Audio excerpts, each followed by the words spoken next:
Bom dia, meus irmãos, minhas irmãs, ouvintes da Palavra de Deus, estudantes da Palavra de Deus. Olha, quero falar com vocês que eu estou fazendo um curso de cabeleireiro, outro curso de tipo graduação. Então vai ter dias que eu não vou ter como gravar de manhã, aí eu vou gravar à tarde, certo? Porque eu sei que tem pessoas que ficam esperando eu mandar o vídeo para poder assistir, certo? Para ler a palavra de Deus. Então, hoje, não sei se vai dar tempo da gente ler não, porque eu quero falar um pouquinho dessa carta que Paulo escreveu para Roma. Então, nós vamos ler que, sabe quando a Bíblia é de estudo, antes de começar um livro, tá escrito assim, ó, quando que foi escrito, por quem, essas coisas. Geralmente, se a gente tem uma Bíblia simples, que não é de estudo, isso não tem.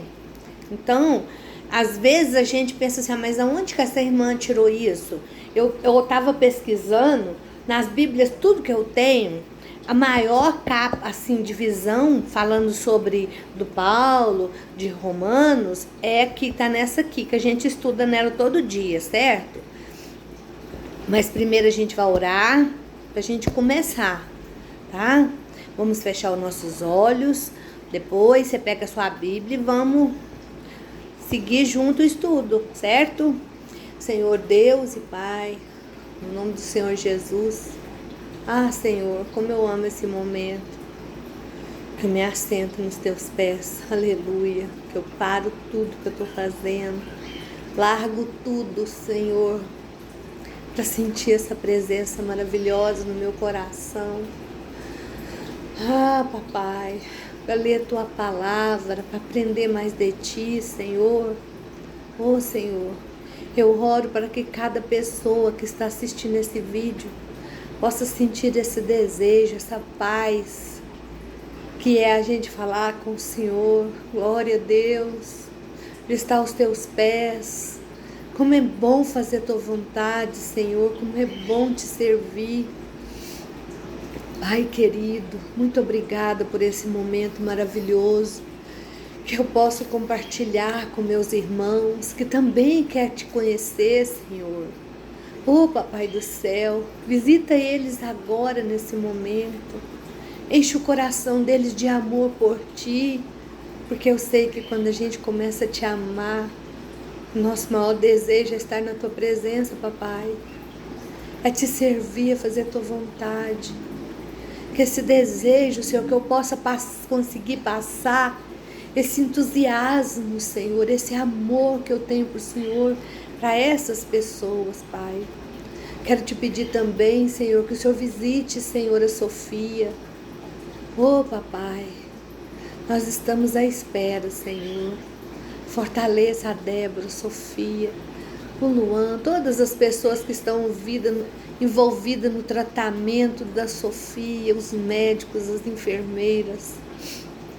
Eu coloco na palma das tuas mãos. Espírito de Deus, dirige a cada um deles. E a cura da Sofia é só o tempo, Senhor. Nós sabemos que não demora, isso vai acontecer. E nós estamos confiando em Ti, Papai do céu. Toma nossas vidas nas Tuas mãos. A nossa família, nossa casa, nossos sonhos. Senhor, tudo que a gente for fazer, as nossas metas, Papai do céu. Que o Senhor esteja nos dirigindo, nos dando sabedoria, entendimento, Senhor, para realizar tudo que o Senhor quer de nós, Senhor. Que nós possamos fazer o nosso melhor, Papai do céu. Que aonde a gente colocar nossas mãos, Senhor, que seja com amor para fazer, para ajudar, Senhor. Que sempre seja para segurar e não para empurrar. Senhor, que sempre seja para cuidar, para amar, Papai do céu. Oh, Senhor, dá para nós um coração agradecido, Papai. Senhor Jesus, nós queremos olhar através dos seus olhos as pessoas. Usa com as pessoas as mesmas misericórdias que o Senhor usou conosco, Papai. Alcança elas.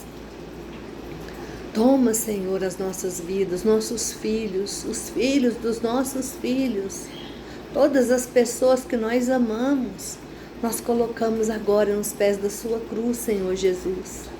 Esperando, Senhor, que do alto, Senhor, da tua cruz, o teu sangue passe no alto da cabeça até a planta dos pés e faça a sua vontade, em nome de Jesus. Nos ajuda, Senhor, agora nesse estudo, Senhor. Pai, Filho, Espírito Santo, os senhores são bem-vindos aqui neste lugar, ao redor de nós. Senta conosco, em nome de Jesus nós oramos e te pedimos. Amém e amém. Glória a Deus, aleluia. Então, gente, vamos começar o nosso estudo de hoje, né? Só nós vamos começar a ler a carta de Romanos, né? Você tá sabendo, né? E como eu falei, antes de começar assim, ó, cada livro tem escrito, né? Quando foi escrito, por quem foi escrito, para quem foi escrito. E aqui a gente vai falar de Paulo, né? Que foi o escritor de Romanos, né? Ele não escreveu de próprio punho. Porque naquela época tinha os escribas, lembra? Tinha aqueles secretários, tipo secretários, pessoas que andavam com as pessoas, tipo o Jeremias, não foi Jeremias que escreveu o livro, ele ditou, e fugiu da minha cabeça agora o nome do irmão lá, que escreveu para ele, é um que andava com ele. Então, a gente vai falar sobre Romanos. Romanos é uma carta que foi escrita quando Paulo estava lá em Corinto. Ele escreveu porque ele ficou sabendo que tinha uma igreja lá em Roma, que aquele povo se converteu quando teve o Pentecostes, que o povo ia tudo para Jerusalém, para as festas, né, da Páscoa, das cabanas, tudo.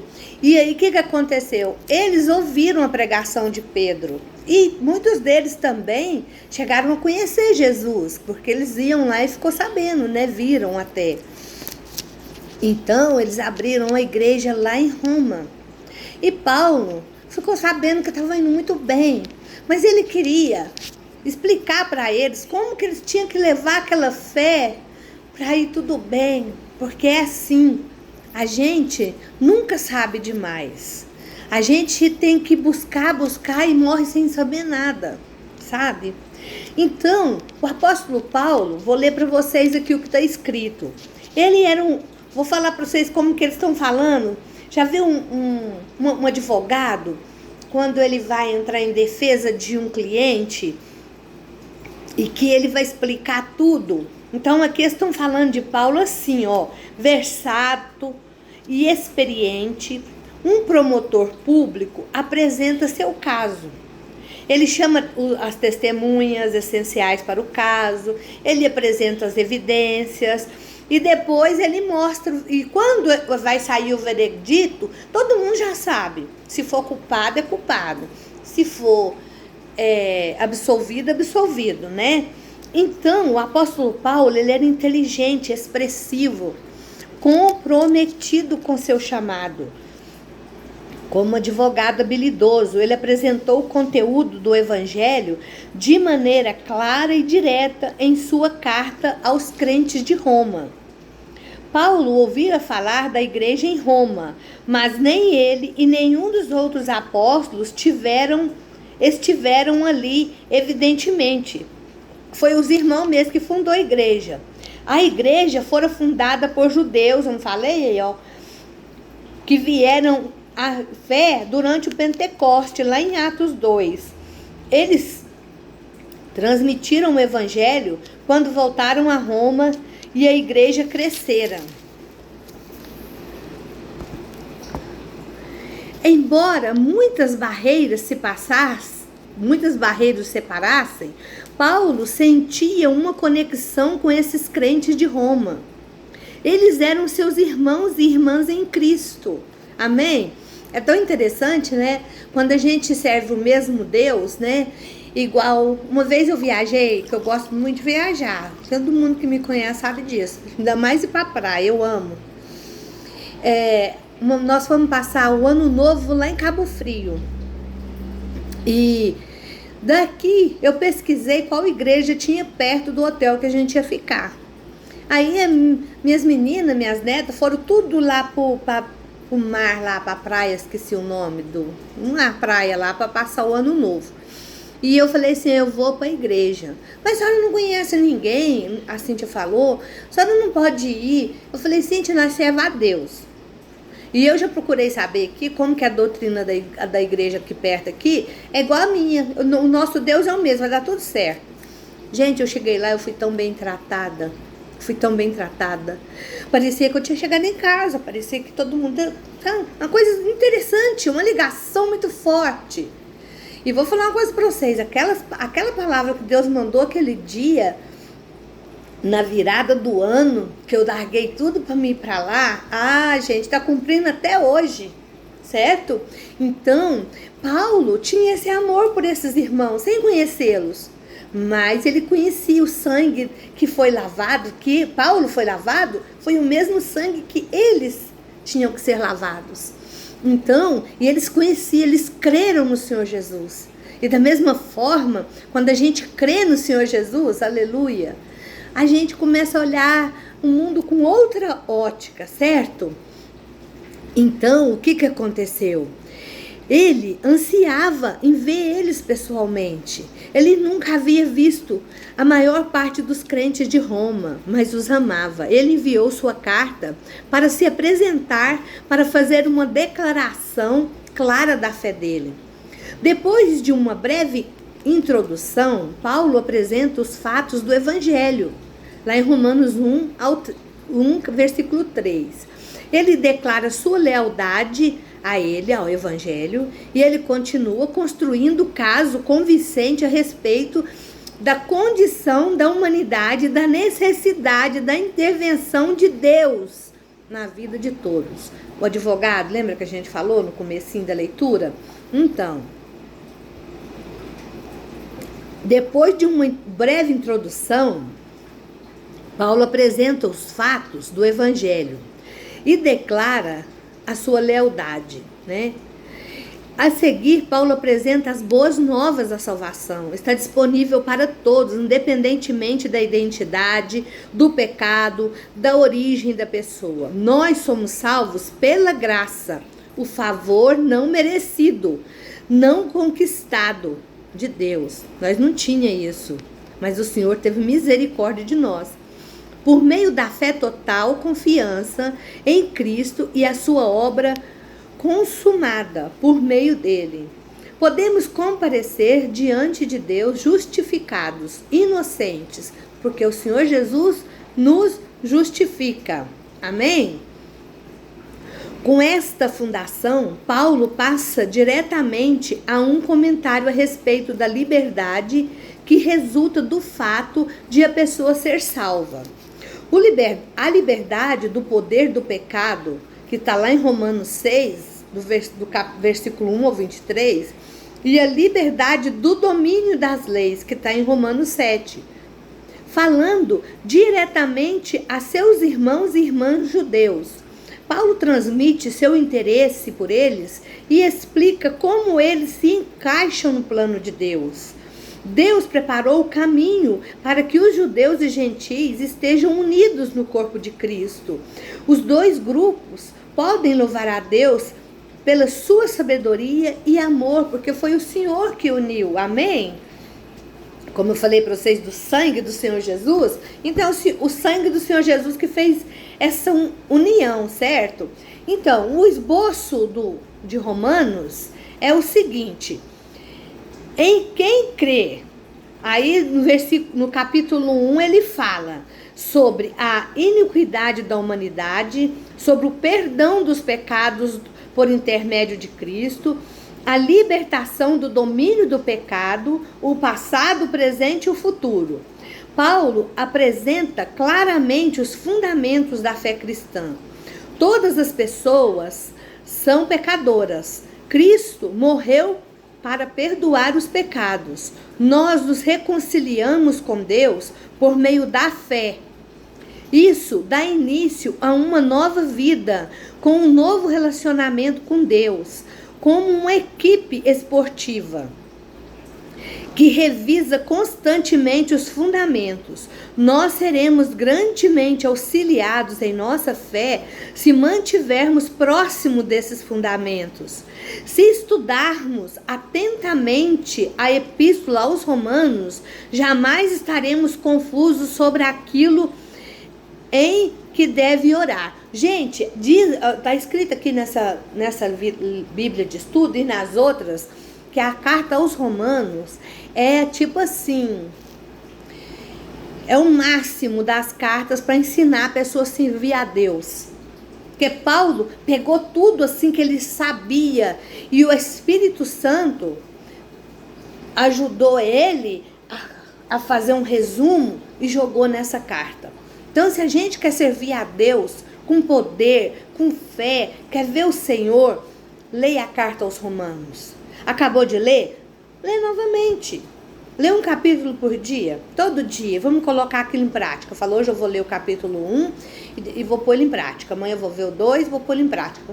E vamos ver, você vai ver tanto que você vai ser abençoado. Outra coisa, essa parte foi a parte A que eu falei. Na parte B, ele ensina como a pessoa deve se comportar. Responsabilidade pessoal e observação pessoal. Quais são as nossas atitudes? Então, Paulo apresenta as diretrizes claras e práticas para os crentes de Roma. A vida cristã não é uma teologia abstrata, sem conexão com a vida, mas tem implicações práticas que afetarão a maneira como decidimos nos comportar a cada dia. Não se trata meramente de conhecer o Evangelho, devemos permitir que ele transforme as nossas vidas e que Deus influencie as pessoas através de nós, amém? De cada aspecto da nossa vida, que as pessoas olhem e queiram servir a Deus por nossa causa. Então é uma responsabilidade muito grande, como está escrito lá em Hebreus, eu acho que é 12, que fala que em volta da gente está uma grande nuvem de testemunha. O que é essa grande nuvem de testemunha? As pessoas que estão em volta de nós, olhando quais são as nossas atitudes, o que a gente faz, como que a gente age. E será que as pessoas podem falar que nós somos cristãos verdadeiros? Servimos a um Deus vivo? Então isso é uma responsabilidade. Agora nós vamos falar sobre os megatemas que ele falou em Romanos, né? O primeiro tema foi o pecado.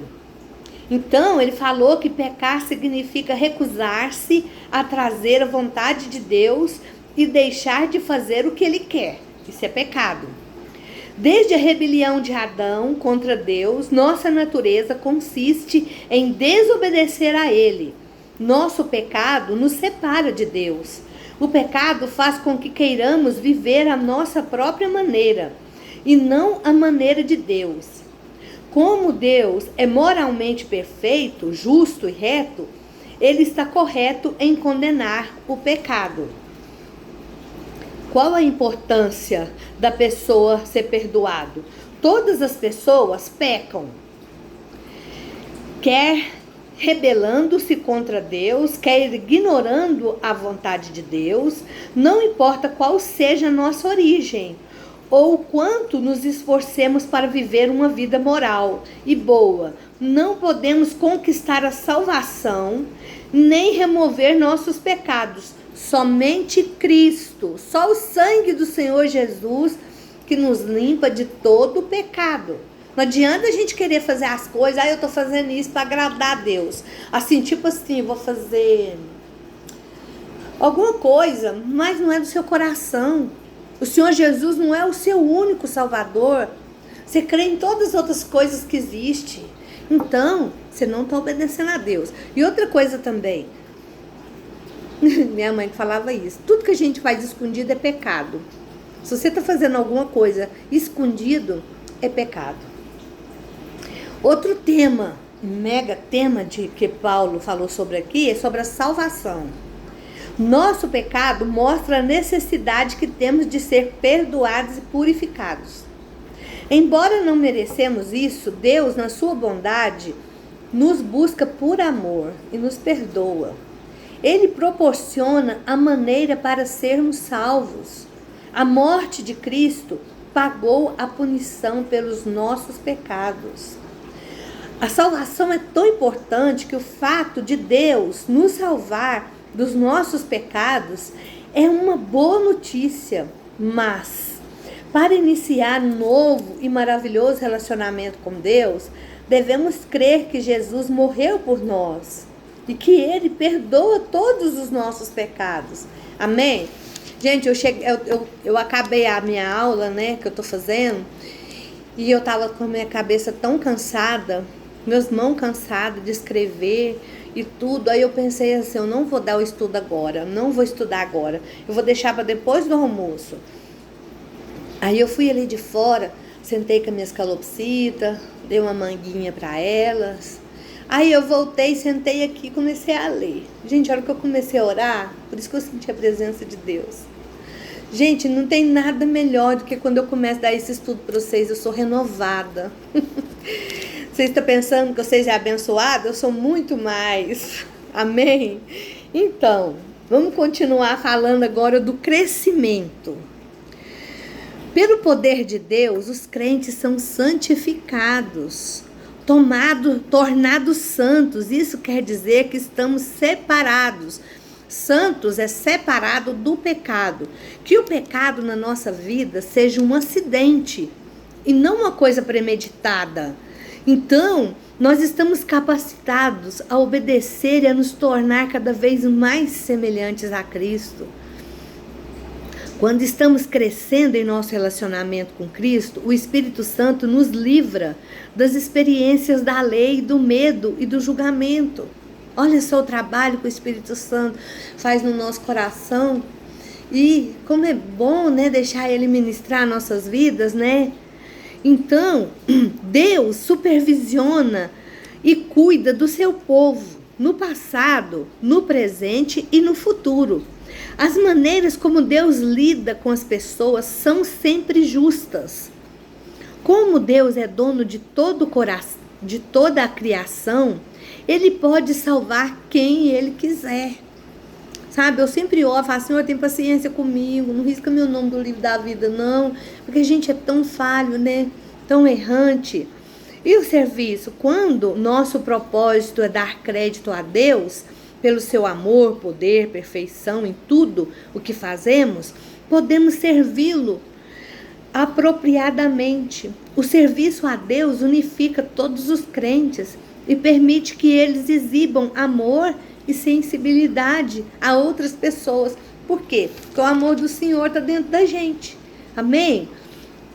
Então, como estamos livres do controle do pecado, das exigências da lei e do medo da punição de Cristo, podemos crescer em nossos relacionamentos com Deus, confiando no Espírito Santo e permitindo que Ele nos ajude. Podemos vencer o pecado e a tentação. Amém? É tipo assim, gente, ó, quanto mais a gente conhece a Deus, mais a gente ama Ele e mais a gente quer servir a Ele. É incrível, incrível. Sabe, você vai conhecendo, vocês que estão acompanhando o estudo, que estão estudando, eu tenho certeza que a maneira de vocês serem já mudou, até de falar. Eu tenho certeza disso. Então, a graça e a misericórdia de Deus, tanto judeus como gentis, podem ser salvos. Todos nós devemos responder positivamente à sua misericórdia e aceitar sua misericórdia, oferta de perdão. Como Ele é soberano, deixe que Ele reine em seu coração. Deixe Ele reinar. Nenhum de nós pode ser perfeitamente semelhante a Cristo sozinho. Ninguém. Nós podemos ser semelhante, igual tá difícil, viu? Com o próprio esforço. É preciso todo o corpo de Cristo para expressar a Cristo, edificando ativamente, vigorosamente outros crentes, outros cristãos. Podem ser uma sintonia de serviço de Deus. Amém? Gente, lá na igreja, todo ano, a gente tem um retiro, né? Na época do carnaval, a gente vai para a chácara e fica lá. e fica lá os dias todos, né? Aí tem louvor, tem culto, tudo, né? Aí eu falo para os irmãos que a gente tem que ir, porque isso é um treinamento para a gente morar no céu. Então, quem não quer ir ficar lá, é porque não quer ficar perto dos outros irmãos. Então, como é que vai ficar no céu? Gente, nós vamos morar todo mundo junto, pertinho um do outro. Então, nós precisamos amar, porque por isso que o Senhor Jesus falou: ame o seu próximo como eu vos amei. Primeiro ele falou que era pra gente amar como nós mesmos, não foi? Aí depois ele falou assim: eu vou te dar um novo mandamento. Ame seu irmão como eu vos amei. Então é um amor muito grande, né? Amém? Então amanhã a gente continua, a gente vai começar a ler Romanos. Hoje eu queria falar para você sobre isso, porque é muito importante. Então amanhã, quando a gente começar o estudo, pegue a sua Bíblia, abre e vamos ler juntos. Amém? Vamos conhecer o Senhor. Sabe quando você tem seu pai, sua mãe? Sabe por que você ama eles? Porque você conhece eles desde que você nasceu. Certo? E você teve um relacionamento. Então, esse relacionamento com Deus é que faz a gente ser apaixonado por Ele. Amém? Então, gente, fica com Deus, que Deus abençoe vocês. Eu oro para que amanhã nós estejamos aqui abençoados com a presença de Deus. Amém? Fica com Deus, Pai do Senhor.